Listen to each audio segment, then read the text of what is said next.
Well, here's a good question for you, Don. Is it time for the American Association of White People? I'm Dan Perkins. It's about time. I'm Don Mazzella. It's time for Two Guys from Verona. Each week, you will hear from Dan Perkins, a financial expert, a regular columnist for the Hill website, and best-selling author, and Don Mazzella, a veteran journalist, author, and radio host talking about things that concern you politically, financially, and socially. They will also try to give listeners a heads up on future happenings. Well, Don, my opening question is probably the most controversial thing we've ever done on the air, suggesting that we need an association for white people. And as you and I talked about it, we said that this association is designed for people who want to support the flag and for what it stands for and supports the Constitution, fully integrated. And I looked over the weekend at the 49er quarterback who decided that he was not going to stand for the national anthem. So the NFL said, it's a voluntary act. You don't have to stand if you don't want to. He said afterwards that he was comparing the American flag to the Confederate flag, and that he could not support a country or a government or a flag that had killed so many black people and oppressed so many black people. And I began to think about that, and I looked at the NFL, and their position was that it was okay if he didn't want to participate in the Pledge of Allegiance or singing the national anthem. And I began to think about the hundreds of thousands of men and women who gave their lives and their bodies to give him the ability to do that. And it showed great disrespect for those people who had given so much, number one. Number two, almost the same time, within the same 24-hour period, a public high school in South Carolina, the principal, decided he wasn't going to allow American flags any longer in the football stadium because he was concerned that they would be offensive to the Hispanic population that was in the school. And I thought about that, Don, and I kept saying, well, wait a minute, there's a lot of things wrong in this country, but one of the things that's wrong in this country is that white people get blamed for everything. The Dallas Cowboys wanted to put a sticker on their helmets to remember the 5 police officers that were assassinated in Dallas. And the NFL said, no, you can't do that because it's a political statement. But what about the quarterbacks sitting on the ground during the national anthem? Was that not a political statement? So it seems strange to me that the NFL could say he can protest, he can call the country whatever he wants it to be, but a team who wants to remember 5 police officers that were assassinated can't put a sticker on their helmet. Something's wrong in the country. Something's wrong when white people are blamed for everything. White people are blamed because 250 years ago we had slavery. White people aren't celebrated for ending slavery. Republicans aren't celebrated for ending slavery. Republicans aren't celebrated for giving the black man the right to vote. White people seem to have the wrong color in the United States of America. And I look at that and I say, there's something fundamentally wrong. And when you say the American Association for White People, some people think it's a racist organization or it's a racist approach. Some people think that it's that it's sexist. Does it allow both men and women? And I when I heard that reaction that it's racist, wait a minute, what's racist about white people sticking up for themselves and say, wait a minute, we have rights too. You know, we have this protest movement called Black Lives Matter. And when people try to say to the Black Lives Matter movement, all lives matter, they get shouted down. We had a situation in the Democratic primaries where both Bernie Sanders and the guy from Baltimore were shouted down because they said all lives matter. And was it O'Malley, I think is his name? He actually apologized. He apologized for saying that all lives matter. We have a culture that automatically assumes all wrongdoing is at the root of white people. It's not true. It isn't all white people that are killing almost 4,000 black young people in the south side of Chicago. The murder rate over the last month was the highest it's been in 20 years. And according to the Chicago police, 95% of the shootings are black on black. Baltimore is a city that's rapidly accelerating. Black on black.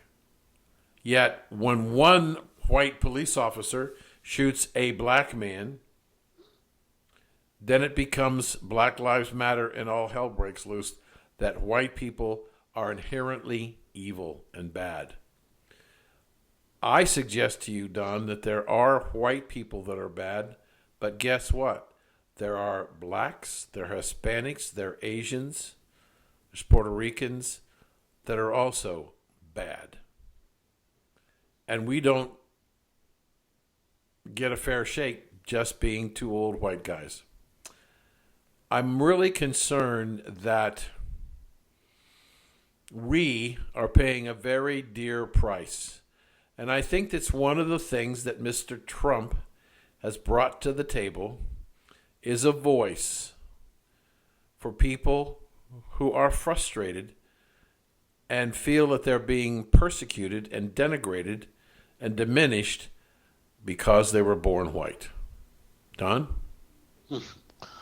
As usual, a lot to say. But I want to point out two things, as a friend of mine often does. The two armies that fought in the Confederate War were, by and large, white people fighting for justice for black people as well. That's number one. Number two, I don't know if you recall, but at the height of the Vietnam War, when everybody was burning the flag, etc., Rick Mundy, who was center fielder for the L.A. Dodgers, when a father and son jumped onto the field to burn a flag, he snatched the flag from their grasp and ran away with it and protected it. It's very interesting. He was a good ball player, but not a great one. But he is remembered more as by people for that one incident, and it was to me a great outpouring. Now you compare that to the 1968 Mexican, where the three black athletes raised the black salute. Mundy went on to a successful career after baseball. You've not heard from those three people. Colin Kaepernick has paid a terrible price for what is essentially a stupid act. My sources, and we heard it again earlier today, said that it's really the doing. I thought it was his wife, but it's a girlfriend. He is just how should we say, torn up by consumed by what's going on with Islamic. I'm told he's become a convert to Muslim religion. He's doing stupid, but in the process, he's showing the NFL for being in my view, a anti-white racist organization if they won't permit the helmet decal. The Cowboys mean a lot to Dallas, and Dallas means a lot to the Cowboys. And to hear that, which I had not heard until you said it, really makes my blood boil. I'm glad we started this.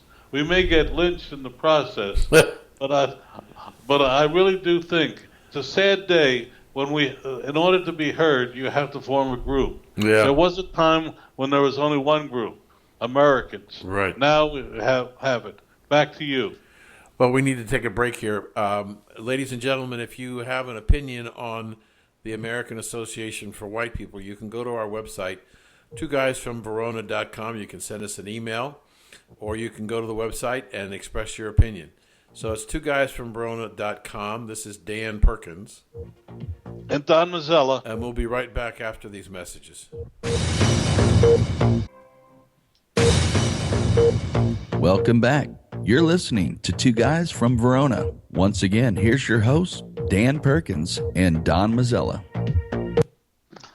You know, Dan, earlier this month you said that if Trump was even or close by the end of tonight is the last, next to the last night of August, you thought he stood a darn good chance.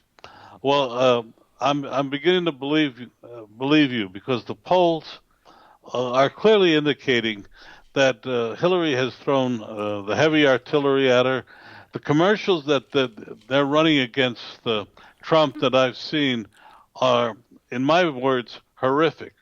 All they do is tell what a terrible person Trump is.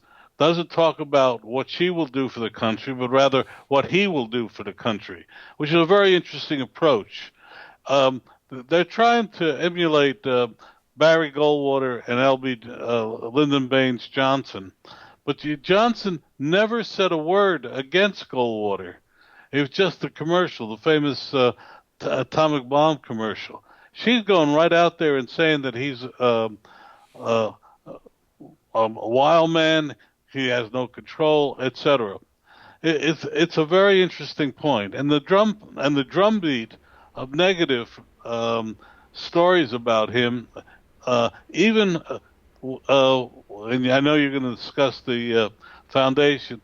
Even the New York Times, when it was talking about what she should do about the foundation, managed to devote 5 of the 14 paragraphs to how bad Trump is. It's a really difficult time. But if the polls are to be believed, and I don't, right now we have a contest that is essentially a dead heat. It's essentially one that people could push in any direction at any time. Next Tuesday night, and we hope we both are on, at the time we're on, we're going to have Trump and Clinton going at it. And as the New York Times said today, she has got to find a way to get in under his saddle.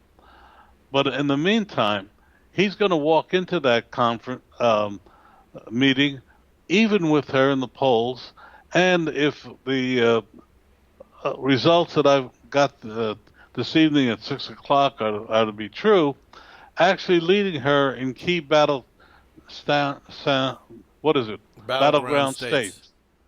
So there's a lot going on, and I think you may be more prescient than I about what was going to happen to Donald Trump. I'm back to you. Wow, prescient. I'm a prescient kind of guy, huh? Well, you like that word, huh? Yeah. I said, it was interesting. Rice Previs, who said about 2 weeks ago that he believed that by Labor Day, Mr. Trump would probably make up all the ground he was short. And there were a lot of, at that point in time, some of the polls showed Hillary up by 10 points. And he took a lot of grief for that. And you're correct, with 1 day to go, he's about even. It's hard to find out for sure the number But I believe in the month of August, Hillary will have spent close to $100 million, basically, as you said, attacking Trump. And she's going to wind up at the end of the month tied or behind. Now, we're going to talk a little bit about, we got just a couple minutes here, we'll talk about polling for just a second. I learned a factoid this morning that in the pollsters who try and poll likely voters starting after Labor Day, if a pollster calls a home and finds a registered voter who says that they did not vote in the 2012 election, they can't count them. So there are perhaps millions of people who did not vote for Mitt Romney or Barack Obama in the 2012 election, which can't be counted in the polling data for likely voters. That's a huge swing, and it could swing either way. But my guess is if she's even and the polls are skewed towards the Democrats, if they're even, in reality, he's probably ahead. I agree with you. He's got to do some things, but she's got to be terribly, terribly disappointed. And the news consistently continues to get worse and worse. Today, more emails are released that showed that virtually everything she said from her UN announcement about the emails to today has all been a lie. So I think she's hoping that the American people don't care if she lies. This is Dan Perkins. Don Mazzella. We're the two guys from Verona. Go to our website, twoguysfromverona.com, and remember, if it's important to you, it's important to us. We'll be right back. Welcome back. You're listening to Two Guys from Verona. Once again, here's your hosts, Dan Perkins and Don Mazzella. Well, just before we went on the air, Don, I got a notice that ReaganBaby.com has posted my article, commentary on what we're about to talk about. There's been a lot of discussion. In fact, in our last segment, we talked about the New York Times suggesting to Hillary that they need to close down the Clinton Foundation, that it's taking up too much oxygen and distracting the people away from her attack on Mr. Trump. I wrote a piece that's, as I said, is on ReaganBaby.com right now, titled, "Okay, close down which Clinton Foundation?" Now, since I spoke to you this afternoon, I have new information. The public, I believe, is under the impression that Bill Clinton said that if Hillary is elected president, they will no longer take foreign contributions from individuals or governments.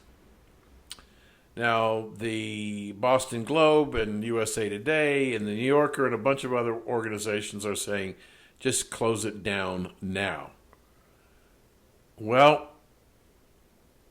the idea of waiting until after she's elected is that the period of time between now and November, those organizations who were contemplating making a contribution after she was elected should probably hurry up, according to Bill, and get that contribution in right now, because we may not be able to take it.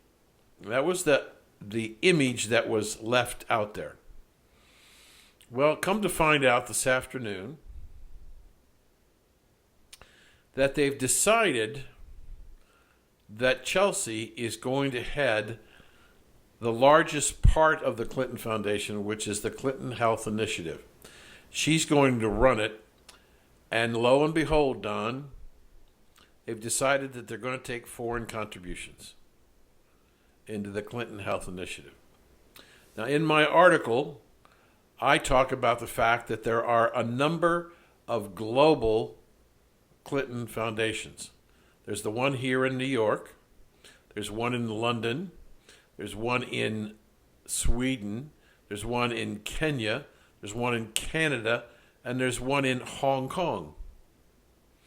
Now, I went back and did some research and found out that there was $58 million that the British government, $158 million that the British government gave to the Clinton Foundation in New York, and they didn't run it through the Clinton Foundation UK, $158,300,000.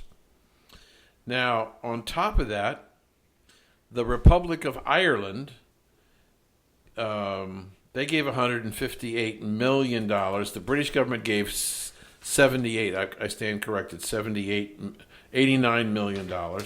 And then the Swedish organization, the Swedish Foundation, didn't get any money, but the Clinton Foundation raised $31 million from Sweden, but went directly to the Clinton Foundation in New York. So in those three transactions, about $320 million bypassed the local charities and went directly to the Clinton Foundation in New York. I have spent a great deal of time trying to find information about the Kenya Foundation and about the Hong Kong Foundation. I can find nothing on that organization. Now, in 2014, if you go to the Clinton website, the Clinton Foundation website, you can see financials through the end of 2014. They raised about $320 million, and they spent $250 million. The balance went to reserves. The foundation has over $400 million in assets, $108 million in equipment, and I don't know what that would be, why a foundation would need $108 million in property and equipment. But I'm unable to find any of the detail because there are no notes to the financial statement that are available, at least online so far. They have $84 million in restricted funds and about another $72 million in investments. There's a lot of money there. So my concern is that what is it we don't know? I mean, that's the big problem, is that we know there are at least 5 additional Clinton foundations all over the world, but there may be others. And there are perhaps other deals that we don't even know about. This is a massive exchange of money for favors. And you can read about it at ReaganBaby.com. Don? Well, it's ironic. People are asking them to close down the foundation. But it isn't as simple. It's a New York State foundation. And it's not as simple to close down a foundation in New York State. For instance, there are limitations. You can't just say, I have $400 million and I'm going to give it all away in 1 year. Mm-hmm. You have limitations of what you can give away and how you give it away. The Ford Foundation has been trying for almost 40 years to close itself down, but it can't because it's getting that close to it because its endowment was so big that they literally couldn't give it away. So that's one thing. And everything you've brought up is very true. And the unfortunate part is the more people look into the foundation, the more they pardon Mrs. Clinton, but the more they look, the more smoke they see. They can't find the fire because the Clintons have been very careful about hiding the fire, but there's an awful lot of smoke around, and I think that it's finally coming home to roost. You've always said, and I've always agreed with you, that it was the foundation rather than the emails that might topple her. Right. And judging by the reaction this week in newspapers and radio and TV stations around the country, maybe that's true. Okay. Back to you. Okay, we're time to take a break. This is Dan Perkins. Don Mazzella. We'll be right back after these messages. And In this final segment, Don and Dan offer their predictions on what's going to happen in our world. Go ahead, sir. Okay. Well, I'll tell you, Dan, I'm seeing signs that the Republican Party is finally coming around to the point of view that there is a possibility of winning the enough of the black vote to make it possible for your dream of a landslide Trump victory possible. Interesting that not only Donald Trump, but other Republican candidates are pointing out to black audience across the country, what has the Democratic Party done for them? They control most of the major urban cities, yet those are the ones with the highest crime rate, the worst schools, many problems.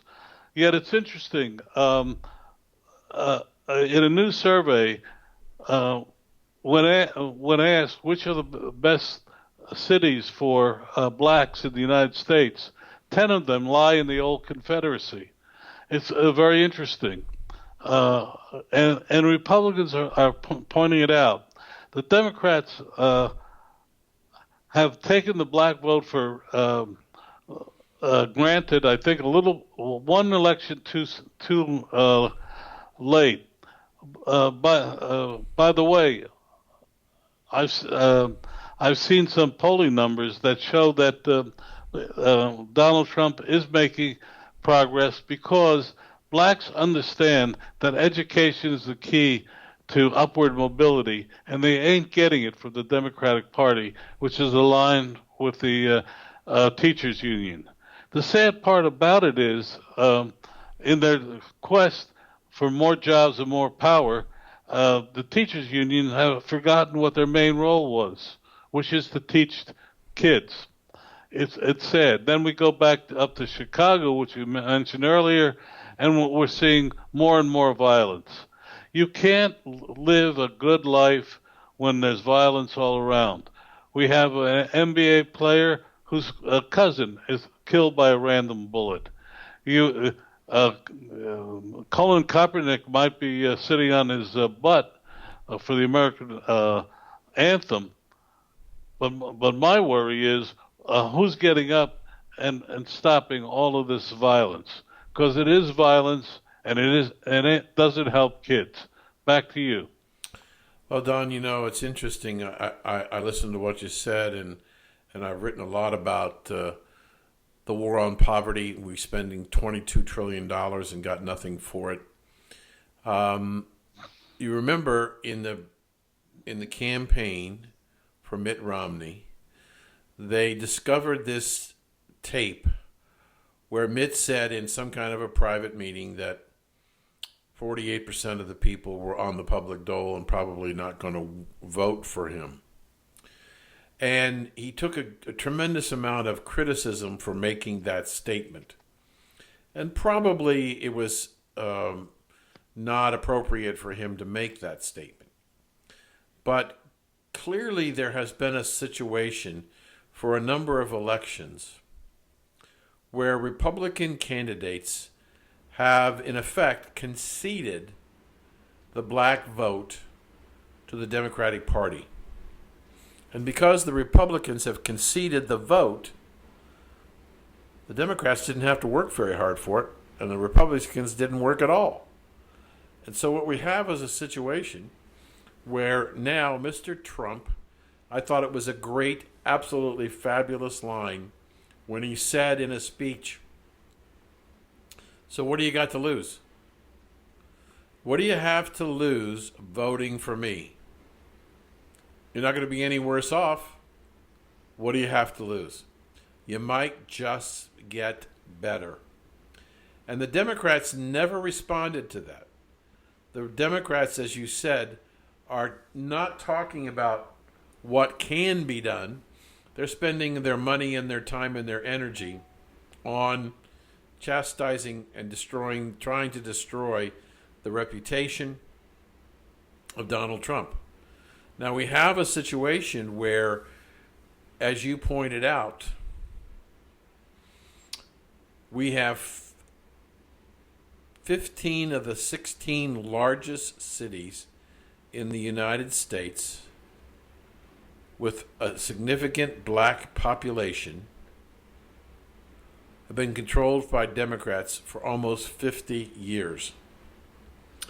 And what have they gained for all this Democratic leadership? Not very much. You know, people were talking today about Mrs. Clinton's need to, here we go again, have capital programs to rebuild our highways, our streets, our bridges, and our airports. And I'm wondering how many people in the black community remember the same quote from Barack Obama when he said, we've got to build our infrastructure, our bridges, our highways, and our airports. Shovel ready. Shovel ready, and we had $800 billion to do that work. Where did it go? It never went into doing the jobs. It was spent on keeping cheaper teachers and union people employed and meeting payroll. It wasn't for all these construction projects. I don't know, Don, whether you're right or not, whether or not the black community is finally beginning to understand that for the better part of 50 years, the Democratic Party has not been their friend. Perhaps they are. Mr. Trump has indicated starting this week he is going over Labor Day. He's going into the black communities, and he's going to talk to them about their problems. This is going to create a significant problem for Mrs. Clinton, who didn't have the time, for example, to go to Louisiana to visit those people who lost so many of their homes through the floods, through the downpours. I still think that was a major mistake, not going there on her part. And I understand the president had to be coerced and cajoled to go, but Mrs. Clinton made no attempt to go. And I think that will probably hurt her. I wrote a piece about Willie Horton, and I wonder if what she did in Louisiana will in fact be her Willie Horton moment. I don't know. I do believe that you're right, that there's something coming in these emails. We've got 15,000 that were just released. Well, did you hear that 15 involved Benghazi and they were not released by her prior to this, but were found by the FBI? Yes, I heard that, and perhaps more. But then, well, you know there is. Yeah, you know. Yes, but let me ask you a question. Let me ask you a question as a reporter. The State Department said, as it relates to her appointment book, it's probably not, which was ordered released by the court under a Freedom of Information Act order. The State Department has said to the court, who wanted it released by the 15th of September, 2 weeks, that they probably will not be able to release it until 2017. Now, I don't want to sound like an idiot in asking this question, and maybe the question is idiotic to ask, but I'm going to ask it anyway. Is the State Department purposely dragging its feet because it doesn't want to release the information on her appointment book? Well, I can't.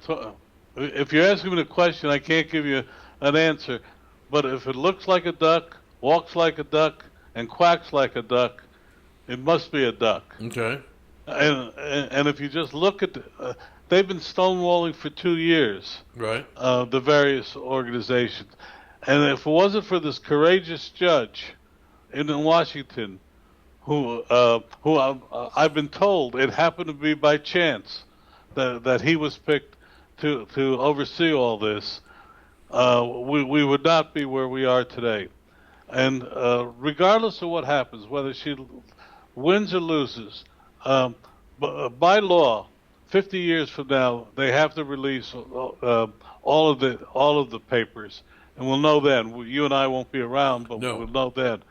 But the point I'm trying to make is, it's going to come out, and in the end, I think it's going to show that we have between the White House and Mrs. Clinton some of the most corrupt activities of any administration.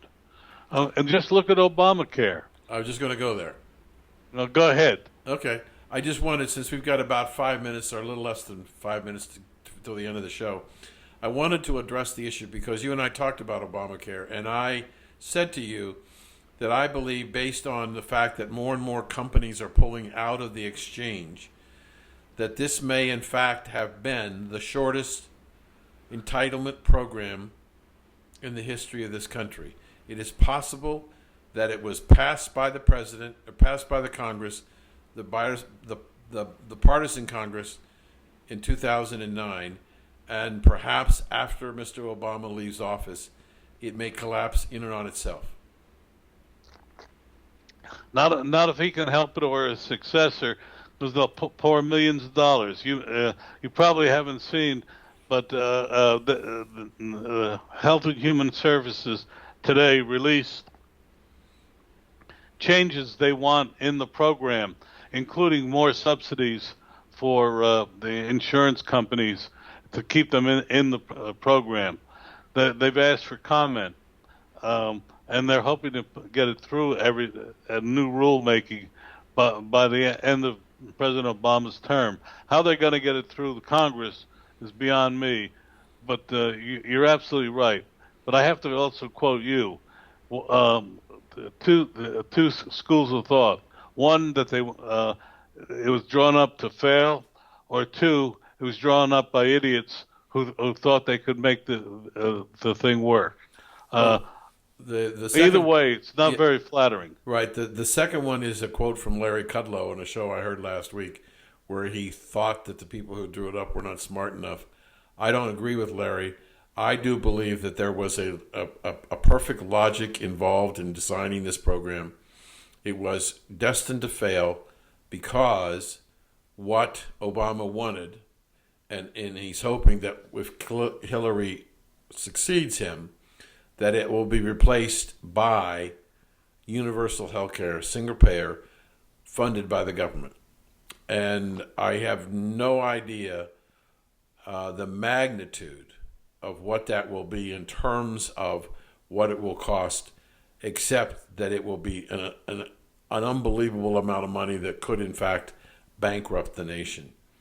It's a situation where we're here in Florida, and we've heard about some people, how much their deductibles are going up, how much their premium is going up. I talked to a gentleman in Virginia last week. His premium has gone from $150 a month to $450 a month, and his out-of-pocket deductible is now over $8,000. He will never, unless he gets really, really, really sick, he will never, ever deal with his deductible. And it's all over the country. And as I think you mentioned in an earlier discussion we had, there are some places in the country where there's only one supplier, or maybe possibly two suppliers. Less than 2/3 of the country may, if all things hold together, this October 1st have either just two, or in some cases one choice of programs of healthcare insurance companies. On the exchange. Either way, that old line, if you like your doctor, you can keep him. If you like your insurance company, well, it's another Obama lie. Right. I could say that. I see we're getting close to the time. Yes, sir. I'm going to say, Don Mazzella, thank you for being here. Yeah, this is Dan Perkins, and we're the two guys from Verona. And remember, if it's important to you, it's important to us. And check in with us next week. And if you're interested in the American Association of White People, go to our website, twoguysfromverona.com. We'll see you next week. You've been listening to Two Guys from Verona with Dan Perkins and Don Mazzella. For more information about Dan and Don, please visit twoguysfromverona.com. Tune in again next week to hear two guys from Verona give their unique take on today's world. Until then, have a great day, and remember to keep faith in America.